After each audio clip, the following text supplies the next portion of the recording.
padroeira de um povo a lutar, a gente mineira te quer exaltar,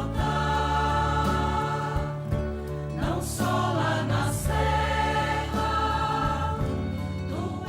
Amado irmão, amada irmã, saúde e paz. Suplico a Deus que a graça de estarmos aqui congregados na comunidade orante ao redor da Mãe Maria para proclamar a palavra, suplico a Deus a graça de nos fecundar com a força do seu amor. Amado e amada de Deus, nosso grande desafio existencial diário é cultivar e manter um qualificado modo de viver e conviver. Esse é um enorme desafio. São muitos os exercícios indispensáveis para assim nos qualificarmos. É interessante o que nos seus sermões indica São Máximo de Turim Bispo, quando diz: quem deseja alcançar as alturas da divindade, procure os abaixamentos da humildade. Quem quer preceder o irmão no reino, preceda-o primeiro honrando-o, como diz o apóstolo. Rivalizai-vos na mútua estima. É o apóstolo Paulo na carta aos Romanos, no capítulo 12. Que o supere em servi-lo, para poder superá-lo em santidade. Se o irmão não te ofendeu, tu lhe deves respeito e amor. Se por acaso te ofendeu, honra-o ainda mais para conquistá-lo. Esta é, na verdade, a ideia central do cristianismo. Retribuirmos com o amor a quem nos ama e com a paciência a quem nos ofende. Aquele que tiver sido mais paciente em suportar as ofensas será maior no reino dos céus. Não se chega ao reino pela soberba, pelas riquezas e a prepotência, mas pela humildade, a pobreza e a mansidão. Naquele tempo, Jesus e seus discípulos atravessavam a Galileia. Ele não queria que ninguém soubesse disso, pois estava ensinando a seus discípulos e dizia-lhes: o Filho do Homem vai ser entregue nas mãos dos homens e eles o matarão. Mas 3 dias após sua morte, ele ressuscitará.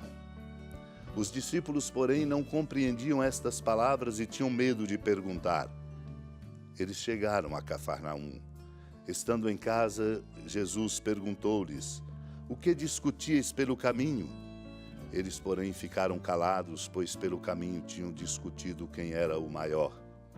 Jesus sentou-se, chamou os 12 e lhes disse: se alguém quiser ser o primeiro, seja o último de todos e aquele que serve a todos. Em seguida pegou uma criança, colocou-a no meio deles e abraçando-a disse: quem acolher em meu nome uma destas crianças, é a mim que estará acolhendo. E quem me acolher, está acolhendo não a mim, mas aquele que me enviou. Amado e amada de Deus, este é um momento importante narrado pelo evangelista Marcos no caminho de Jesus, educando os seus discípulos para lhes mostrar que o discipulado inclui e significa, sobretudo, a experiência de uma qualificação humana e espiritual para fazermos laços e vínculos uns com os outros, construindo a fraternidade e tecendo entre nós a solidariedade. Jesus estava atravessando a Galileia, exatamente onde ele educa os seus discípulos no contato com os mais pobres, com os sofredores, com a vida ameaçada, para ajudá-los a compreender que a vida ameaçada é revertida na sua condição e reconquistada na medida em que cada um de nós vive o modelo dele. Por isso ele dizia: o Filho do Homem vai ser entregue nas mãos dos homens e eles o matarão. 3 dias após sua morte, ele ressuscitará. Os discípulos tinham dificuldade de compreender estas palavras e tinham medo de perguntar. O medo de perguntar é exatamente o desafio de se deixarem confrontar por aquilo que estava para além do seu entendimento, ou talvez nos estreitamentos do seu jeito acomodado e egoísta de ser. Na verdade, ao perguntar, eles revelariam de fato essa dificuldade que existencialmente sempre evitamos, mas que precisamos enfrentar para superar e fazer do nosso coração um coração mais aberto e de fato generoso. Mas Jesus, que é mestre e conhece os seus discípulos, não deixa de interpelá-los. Por isso, pergunta-lhes: o que discutíeis pelo caminho? Ficaram calados, pois tinham pelo caminho discutido quem era o maior. Esse é o maior problema entre nós, a disputa, a mesquinhez, a busca exatamente de grandeza. Por isso o Senhor lhes ensina o princípio fundamental que, aplicado e vivido, nos corrige e nos qualifica. Se alguém quiser ser o primeiro, que seja o último de todos e aquele que serve a todos. Por isso também pega uma criança, coloca no meio deles e abraça, dizendo: quem acolher uma criança em meu nome, é a mim que está acolhendo. E quem me acolher, está acolhendo não a mim, mas aquele que me enviou. É permanente o desafio que nos interpela de sermos qualificados no relacionamento com todas as pessoas. Não é uma questão de civilidade simplesmente. Esta é indispensável. É, na verdade, uma questão de fé. Pondera bem nas suas homilias sobre o Eclesiastes São Gregório de Nissa: há um tempo de dar à luz e um tempo de morrer. Oxalá que a mim também suceda nascer em tempo desejado e morrer também em tempo oportuno. Nós somos chamados, portanto, a perceber a força do amor de Deus e o modelo que Ele nos dá de nos ofertar. E que nós possamos aprendê-lo, para que nós possamos ser, no coração do mundo, como discípulos e discípulas, instrumentos de mudança para o bem, de respeito e promoção da justiça e, sobretudo, de compromisso com o direito dos mais pobres. Vamos pedir a Deus essa graça, a graça de vivermos a vida e encontrarmos o seu sentido na oferta que fazemos da vida para o bem de todos. Supliquemos.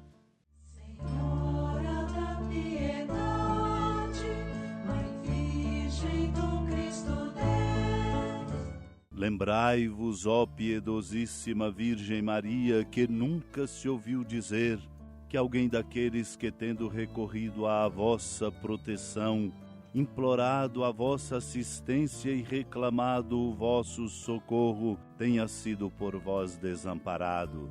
Animado com igual confiança, a vós recorro, ó Virgem das Virgens, e gemendo sob o peso dos meus pecados, me prostro a vossos pés.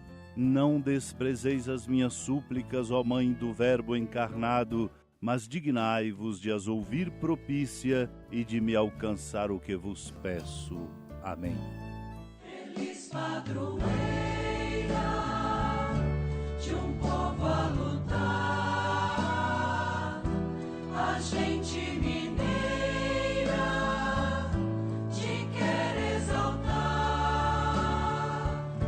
não só lá na serra, tu és esplendor de toda esta terra, também és fulgor.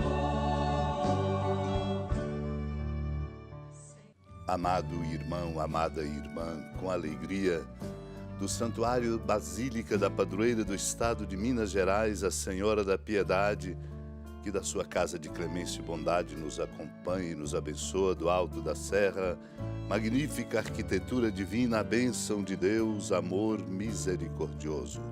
Pai, Filho e Espírito Santo, desça sobre sua família, proteja sua casa, sustente sua vida, fecunde o caminho missionário de nossa igreja, nos encha de sabedoria e permaneça conosco para sempre.